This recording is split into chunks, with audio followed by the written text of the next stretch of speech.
tape on the bottom of my racket so that you can see this is the only position, part of the racket handle, that I feel like I'm putting pressure, all the way at the bottom. And I'm doing this with my ring finger and my pinky all the way at the bottom. You can see that the pad at the bottom of my hand is barely off the racket also. So my pressure that's holding this racket is very low into the grip. I'm not putting pressure in with my thumb, my index finger, or my middle finger. They're gonna feel like they're barely on the racket when I'm doing this. And what this allows me to do is now get the racket to really snap upward very easily, because I have a pivot all the way at the bottom of the racket, and I'm gonna get that to kick upward, very quickly, but I can do so without a lot of effort when I'm putting pressure all the way at the bottom. If you put pressure at the top towards your thumb and your index finger, now you're gonna feel like you're trying to push up on the racket, and it's very difficult to get the same amount of snap. So to get started with this, all we're gonna do is we're gonna toss some small shots here, and I wanna focus on a couple of things. The first thing I wanna focus on, and this is a bit of an exaggeration, but I really wanna let this racket turn down. So this is a little too much. It's not actually gonna turn down that much when you're hitting this shot in real life, but I'm gonna let my racket turn down, and I'm gonna feel like I'm coming into this ball very, very soft. The last thing I wanna do is really hit this ball quick and hard, because it's gonna be very difficult to control the shot. I wanna feel like my racket comes into this ball, almost starts touching the ball first, then I let it kick up with that snap. So piece number one, I wanna get the racket down as it's coming up, coming into the ball very, very soft, then I'm gonna let it snap all the way over. As I'm letting this snap, again, another exaggeration, this isn't exactly how it's gonna happen, but this is how you're gonna feel it happening, is as my racket touches the ball, my racket is gonna snap straight up and down. I don't wanna let it kick forward at all, because now that's gonna get a more penetrating ball flight, and it's gonna go too low, your opponent will be able to return that. I wanna feel like my racket is, again, coming into the ball nice and soft, and then kicking straight up and down. The way we're gonna practice this here at first, I'm gonna hit some mini shots, and I want this ball to just lob into the air, nice and soft like that. You see the racket get maybe a foot below the height of where contact's gonna be, and I'm on this upswing, and I've got this nice gradual high finish. Okay, if I was hitting a high backhand, just kind of a standard higher backhand trying to get more depth, you're seeing me dip down with the body a little more, and you're seeing that racket now get below where it was for the standard backhand. For the topspin lob, it's a very vertical stroke, and we don't have the equivalent of what we would do on the forehand side. On the forehand side, to get extremely vertical, we hit that buggy whip swing. For the backhand, that is not an option. So what we need here is just this mentality that we're going to be coming way underneath the height of the bounce of the ball and swinging extremely vertically on this backhand. And this is, I've got the one-hander, the two-hander, it's the same thing. We've got to feel a huge amount of drop and then a huge amount of upswing on this shot to produce enough height, obviously, to be able to get it over this opponent's head. Okay, now, in all honesty, I just hit that ball to illustrate how low to high I went. I hit that ball probably 10 feet long. Okay, so in the topspin lob. All right, couple ideas about it. We need a heavy amount of topspin. The way we generally create that is getting the racket to drop significantly more below the height of the tennis ball than on a standard ground stroke. All right, so all you players out there that have that nice loop where you might normally drop that racket to, I want you guys starting to drop that racket into a lower spot, as so to make the path of the racket to the ball a steeper swing. Okay, this brings us into what to do with contact. Now, for some of you more beginner players out there, when the opponent at the net is closing in and getting tight enough where the topspin lob becomes the viable play, a lot of times their approach or their first volley is not struck with a ton of pace. So with the follow through after contact, I'd like to see you guys just kind of have a little bit of a higher finish, but still to the left side of your body. So let's take a look at that. I get the racket head dropping lower, and I go higher with that finish than I normally would. but still onto the left side of my body. For all of you more advanced players out there, the player that's approaching you at the net, whether it's a big ground stroke coming in and they're getting tight to the net, or they've already struck a couple good firm volleys, a lot of times the pace of the shot will not allow you more advanced players to play a topspin lob into this traditional sided finish. So you guys need to be utilizing that buggy whip finish. Number one, how much to lay the racket back to get the right trajectory on your shot. Usually it's about 45 degrees. Number two, how much of an upward angle do you need to swing with?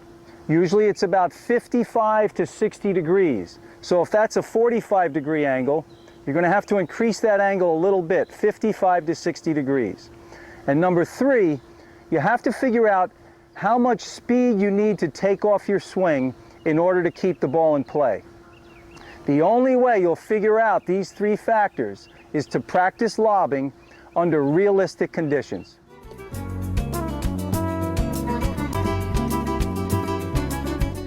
You may want to start off just bounce hitting some from the baseline. Remember to follow through on this shot. You want to make your shoulder come up and touch your chin. Many times players tend to poke at the ball or jab at it with a lob because out of the corner of their eye they're watching their opponent instead of watching the ball.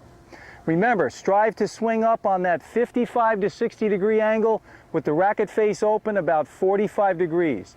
And then just get a feel for how much you need to slow your swing down in order to keep the ball in the court. To simulate match conditions, ask a pro or a friend to move you around from side to side, up and back, forcing you into lob situations.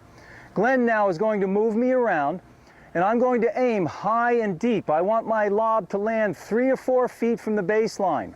If I can find that range, I'll be in good shape to get back in the point.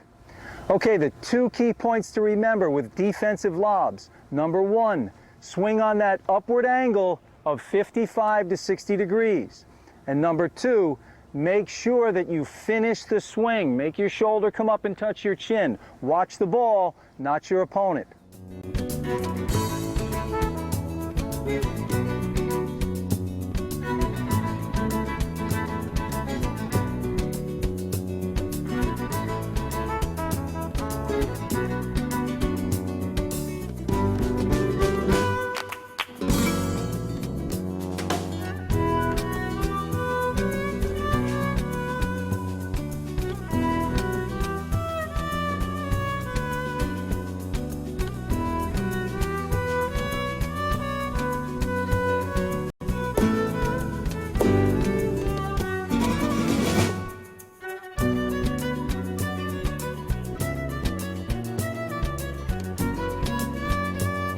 Racket well below the contact point and swing up fast and aim a good 10 to 15 feet over the volleyer's head. Offensive lobs, of course, have top spin, so the ball will bounce and kick away from the volleyer trying to run it down. The grip recommended is semi-western, whether you're hitting a forehand or you'd go with a backhand semi-western. Either way.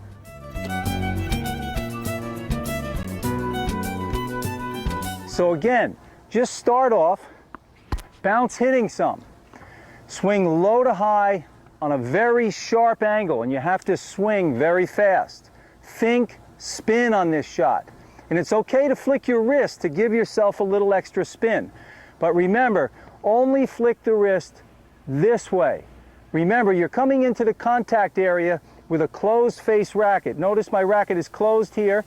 Closed, closed as I come up. Now it's vertical. Now I can flick the wrist this way, which will give you that extra spin. But never come into the contact area with an open face and thinking you're going to roll the racket over for your topspin. That'll kill your topspin lob. Okay, as I practice my offensive lob, remember the 2 key points. Number 1, set up like you're going to drive the ball. And number 2, you've got to think spin to get the ball up and over the volleyer's head and back down into the court.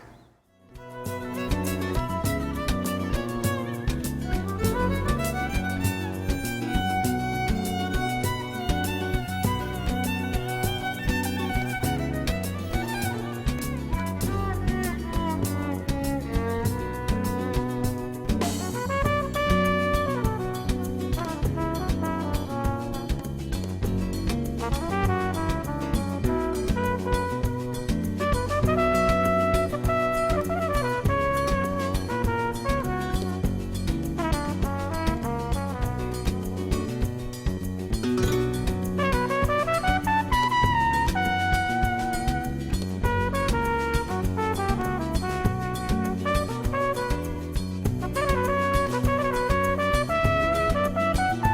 I'm going to help you get the idea of the swing placed against the net, probably at a 45-degree angle, and Brandon's going to get the hang of either leading with the bottom edge of the racket for the underspin or leading slightly with the top edge to get the feel of topspin. So Brandon, let's have you over here. So for the underspin, he's going to lead with the bottom edge and he can get the feel, slowly get the feel of that. So that's the underspin lob, leading with the bottom edge. Now if he wants to go topspin where he's trying to win more of the point, he's probably going to lead a little bit more with probably the top edge and going more, so getting more brush on that. So let's go underspin there, Brandon, please. That's it. Let's go topspin, underspin, and topspin. So the step board has helped Brandon get the sensation of the racket. Now let's do the next progression. Let's have you in the baseline, please, Brandon. Let's have you in the middle of the baseline. I'm going to toss some balls, and Brandon's going to practice using the edges of the racket accordingly. So underspin bottom, topspin slightly more using the top. So I'm going to hand feed, go underspin, Brandon, getting the feeling of going up the or an eastern grip for the backhand topspin lob. Do a split step and pivot on your non-racket leg. Transfer the weight onto it and turn the shoulders sideways. When you turn with your shoulders, both hands should still be on the tennis racket. Bend your knees and drop the racket below the ball, almost at the level of the ankle. The racket face should be closed as you approach the ball. Snap the wrist and flick the ball upwards. Transfer your weight onto the back foot and straighten the knee as you strike the ball. The upper body should rise as well. Add spin to the ball and aim 10 to 15 feet above. And notice the height and the depth he's got. Underspin. Underspin leading with the bottom edge. Underspin. Now let's go with topspin, leading with the top edge. Ready, go. Or leading more with the top. And once again, the topspin is used more for if you're trying to win the point. Underspin generally if you're trying to stay in the point or you're in trouble.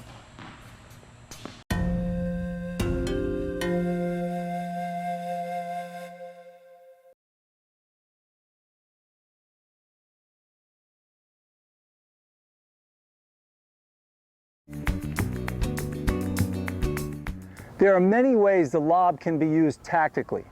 Number one, let's say your opponent loves pace and rhythm, and they just love to hit balls about waist high. The last thing they want to see is a lob 20 to 25 feet over the net that's bouncing up around their ears. Players that exclusively use continental and eastern grips usually hate high bouncing balls, because with a continental and eastern grip, it's very difficult to do anything offensive. These type of players usually respond with a weaker shot.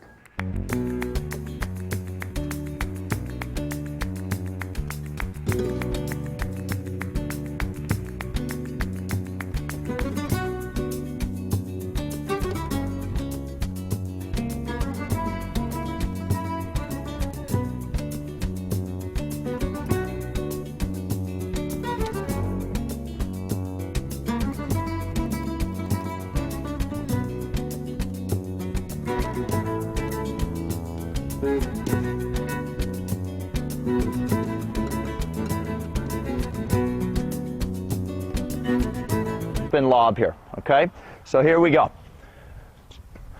Underneath, pretty vertical finish. You can see that ball is carrying a lot of spin, a lot of height.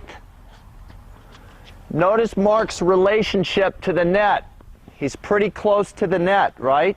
If he's farther off the net, I got to really push the limits of this shot to hit it well. So I like where he's at. Makes me feel like I can really focus on my shot. I'm not too worried about him, which is a great time to hit a topspin lob. Basically, for a defensive lob, you'll need a low to high swing. However, there are three important factors you'll have to consider. Number one, how much to lay the racket back to get the right trajectory on your shot. Usually it's about 45 degrees. Number two, how much of an upward angle do you need to swing with? Usually it's about 55 to 60 degrees. So if that's a 45 degree angle, you're going to have to increase that angle a little bit, 55 to 60 degrees. And number three, you have to figure out how much speed you need to take off your swing in order to keep the ball in play. The only way you'll figure out these three factors is to practice lobbing under realistic conditions.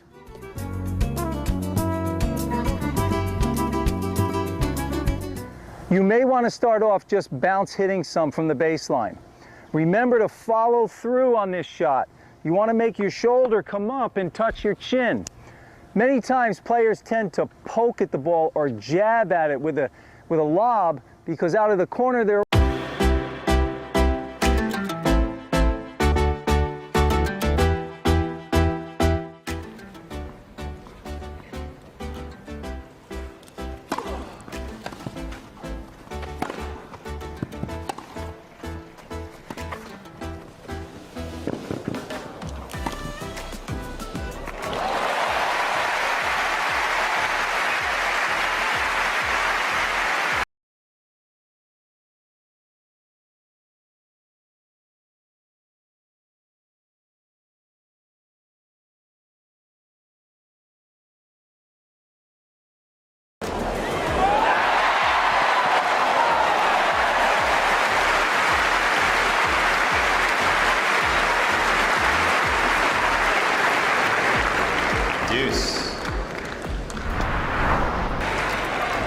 You saw how close to the net he was.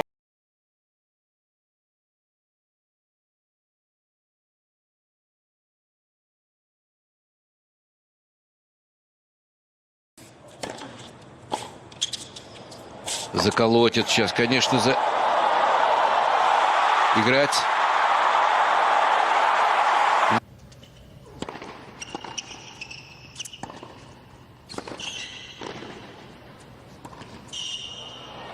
Oh yes, a moment of magic from the Nadal there.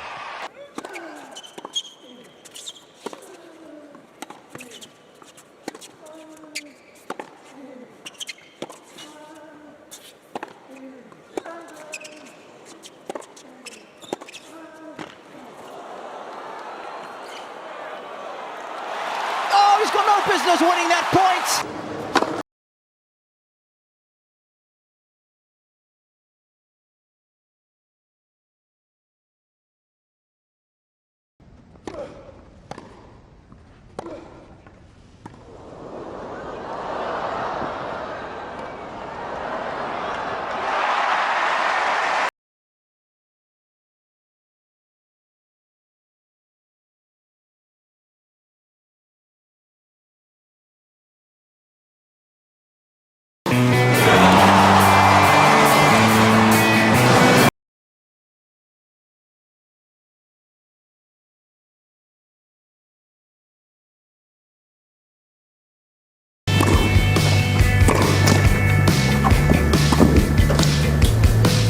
Oh yes, that's in.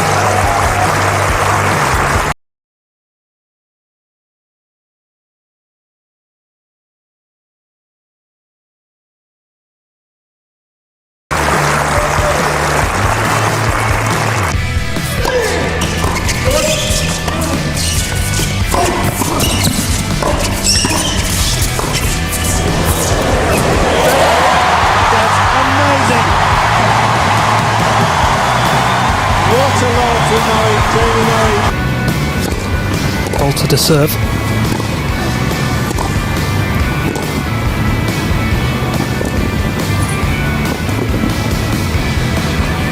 Yeah, it's a great touch.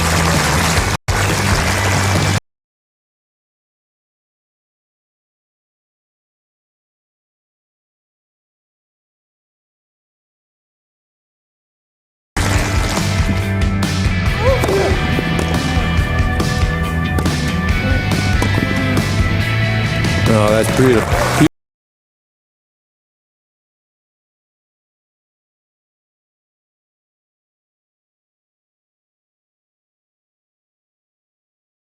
Beautiful shot there.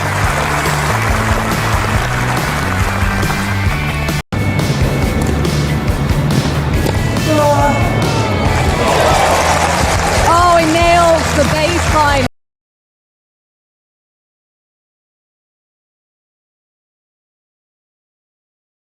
What a moment for it.